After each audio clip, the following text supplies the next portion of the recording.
So Starfield got its first big update or patch, call it whatever you want, but what is actually new, what is yet to come, and what does it mean for modded games? Let's take a closer look at it.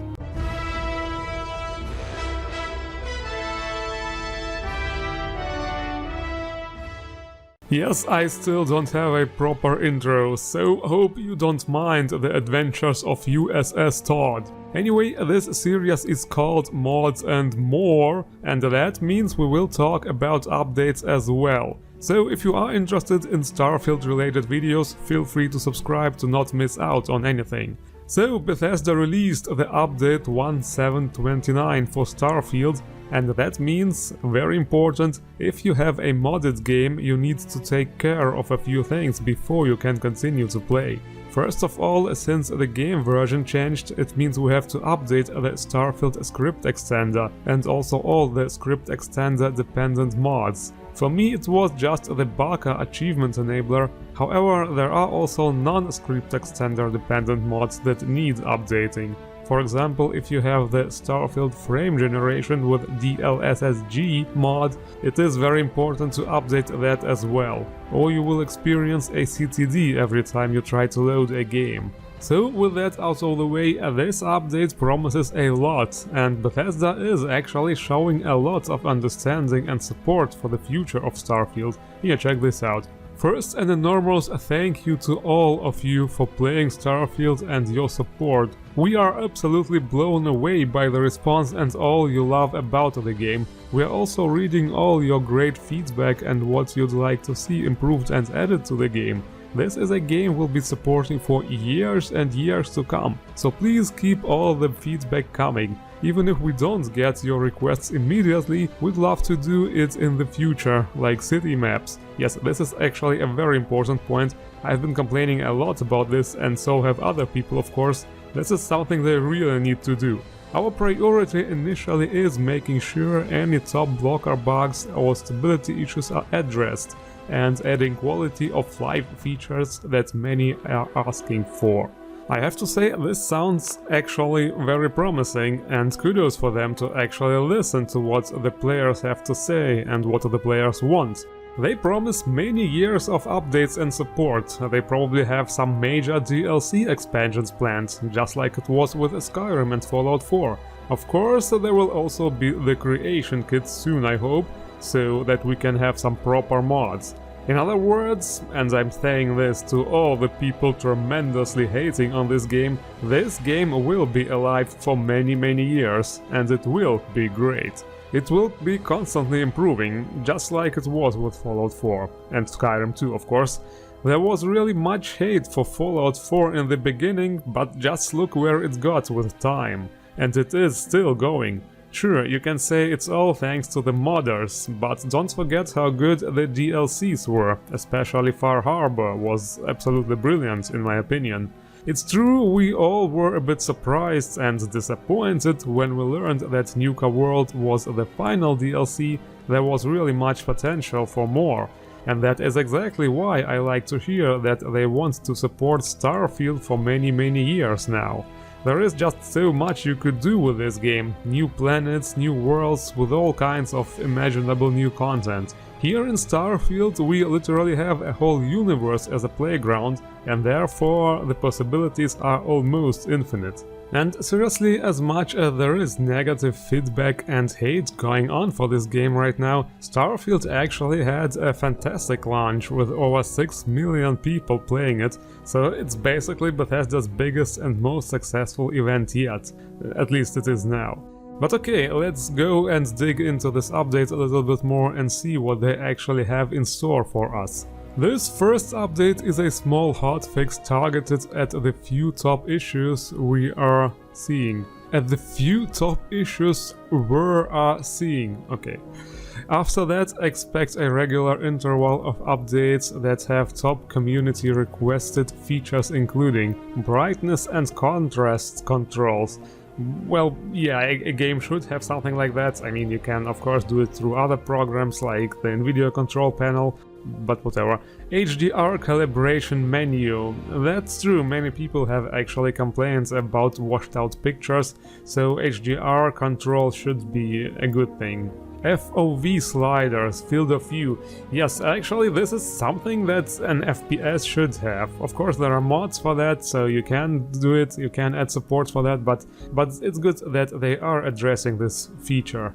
NVIDIA DLSS support. Yes, this is very important of course, because if they properly implement this, then we won't need this mod for DLSSG frames generation.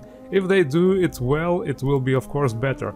I have to say this mod is actually great and works very well, especially since its last update. There are no more CTD issues, no more freeze issues. But yeah, if Bethesda completely, properly, officially integrates it into the game, it will be great.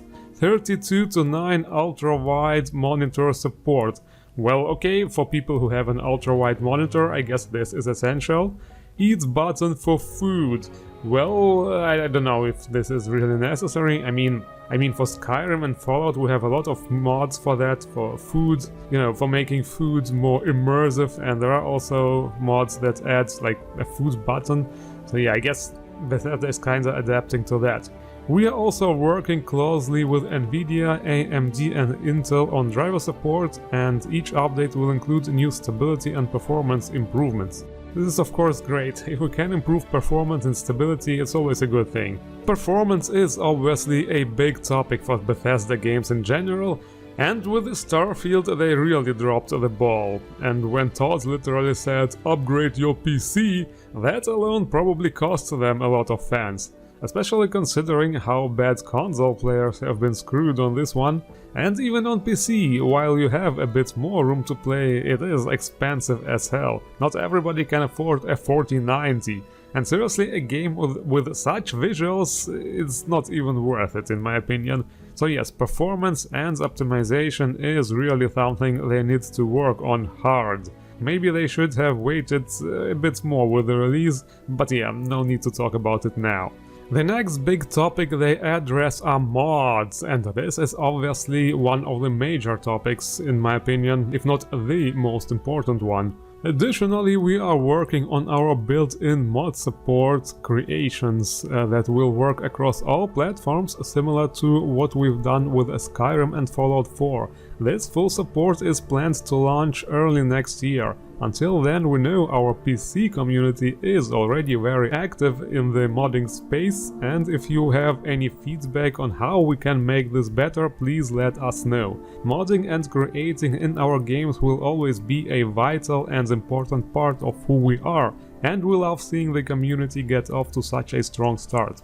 Well, first of all, I really love that they address working together with modders, and I think it's vital to communicate with the modding community and help each other to create the best modding content for the game. And it will be no easy task considering consoles, because with consoles things are still pretty limited compared to what PC modding can do. So it's even more important that Bethesda communicates more with modders so that everybody gets access to all the good stuff this time. I am of course talking about mods that used to be PC exclusive in the past, like ENBs and like script extender mods. So fingers crossed console players actually get support for this too. Honestly, I feel kinda bad for console players, because one of the most frequent comments I see on my videos is this for Xbox? Can I get this on Xbox? It was fun at first, I admit. I was just like a PC master race bro, but over time I actually started to feel really bad for those people. And honestly, consoles have improved a great deal in the last few years. They are basically also like mini PCs by now, so it's interesting how far mod support will really go with the Starfield on consoles. And finally, they actually tell us the contents of this very update. Update version 1729, fixes and improvements, performance and stability, Xbox Series X, S, improved stability related to installations, visually, various stability and performance improvements to reduce crashes and improve frame rate. Well, this is basically general stuff. This is obviously something we need and something that they should be doing, so it's great that they do this. Quests, all that money can buy. Fixed an issue where player activity could result in a quest blocker. Into the Unknown, fixed an issue that could prevent the quest from appearing after the game is completed. Shadows in Neon, fixed an issue where player activity could result in a quest blocker. Well, yes, first, this is a hotfix. They mention Xbox performance, stability and frame rate. All of that are topics that probably need no explanation, and since I play on PC, I can just hope that this does the trick for console players. As for the quest fixes, yes, this is obviously very important, as those are actually all quests from the main quest line, and the bugs that many people experienced with them literally can bug out and lock the game where you could not progress any further. That is of course the highest priority to fix something like that. If it was some unimportant side quest, we could probably turn a blind eye to that, but the main quests bugging out and not letting us progress any further, yes, this is definitely frustrating, and possibility enough to rage quit and get a refund for some people, I could imagine. So it's obviously great that they got a hotfix out for that already. As for the future updates, they definitely gave us a basic idea of what to expect. It is a bit unfortunate that the creation kit will not drop until probably sometime next year, because this is when we get some more decent mods and not just replacers and fixes how it is now. As a hardcore seasoned modder veteran, I am of course looking forward to that. And as for DLCs, this is something to look forward to, of course, because while this game world is extremely huge, the things you can do are a bit limited. So all the new stuff we get is absolutely welcome. This is just the first update and only the beginning, so we will see what the future brings. Ladies and gentlemen, tell me what you think about all of this. What kind of improvements and content would you like to see in Starfield? Also, if you would like to see more videos on that game, make sure to hit the like and subscribe button. Thank you all for watching, and see you in future videos.